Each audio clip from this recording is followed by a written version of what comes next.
Hello viewers, welcome to my YouTube channel daily life blogs থেকে জানাই আন্তরিক শুভেচ্ছা। আশা করি সকলেই ভালো আছেন। আজকে কিয়াম কোম্পানির রাইস কুকার শেয়ার করব আপনাদের সাথে। আর এই রাইস কুকারটার ক্যাপাসিটি 2.8 লিটার। তো আমি এটা ওপেন করছি।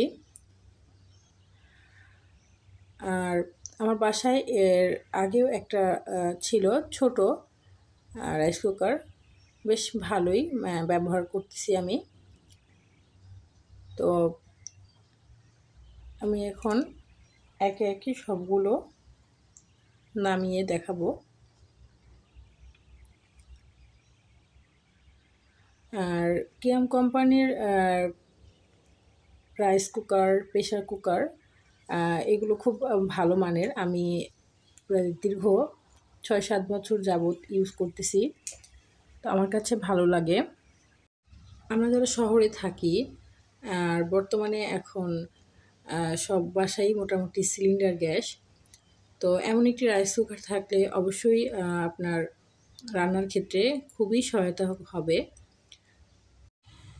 যাদের পরিবারের সদস্য সংখ্যা বেশি তাদের অবশ্যই এরকম একটা বড় রাইস কুকার প্রয়োজন।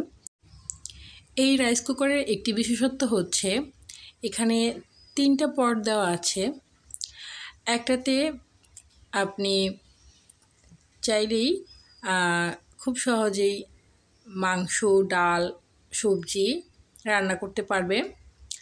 আর আরেকটি পটে ভাত, খিচুড়ি, পোলাও রান্না করা যায়। আর এখানে আরেকটি স্টিমার রয়েছে, যাতে কিনা আপনারা চাইলেই আলু, ডিম মানে যে কোনো জিনিস সেদ্ধ করার জন্য এই স্টিমারটা ব্যবহার করতে পারেন। এখানে একটি কাচের ঢাকনা রয়েছে, আর রান্না করার সময় এই ঢাকনা দিয়ে আপনি ঢেকে দিতে পারবেন। সব কিছু সেট আপ করার পরে এখানে কুক অপশনে এটা অন করে দিলেই খুব সহজেই রান্না হয়ে যাবে। আর রান্নার শেষে আপনি এটা খুব সহজেই ক্লিন করতে পারবেন।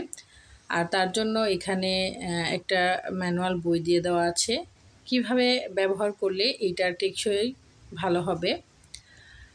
আর এটা ক্লিনের ক্ষেত্রেও কিছু সতর্কতা দিয়ে দেওয়া আছে। এই ম্যানুয়ালটা পড়লে আপনারা জানতে পারবেন। এখানে একটি কেবল দেওয়া আছে, আর দেওয়া আছে একটি স্পুন, এবং আপনার চাল মাপার জন্য বা ডালের ক্ষেত্রেও এটা মাপার জন্য আপনাকে একটা পট দেওয়া আছে। এখানে এই পটের সাহায্যে খুব সহজেই পরিমাণ মতো জিনিস নিয়ে আর এতে পরিমাণ মতো পানিটাও ব্যবহার করতে পারবেন। এখানে কেবল লাগানোর জন্য একটি অপশন দেওয়া আছে। তো সব মিলিয়ে আমার কাছে খুব ভালো লেগেছে। আর এটা খুবই হেভি, আর স্টেনলেস স্টিলের হওয়াতে এইটাতে খুব ভালো মানের। তো বন্ধুরা, কেমন লাগলো আমার এই রাইস কুকারটি? অবশ্যই আজকে আমি এটাতে রান্না করব, তাই আপনাদের সাথে শেয়ার করলাম। তো আমার ভিডিওটি যদি ভালো লেগে থাকে অবশ্যই লাইক অ্যান্ড কমেন্ট করে জানাবেন। চ্যানেলটি সাবস্ক্রাইব করে না থাকলে সাবস্ক্রাইব করবেন।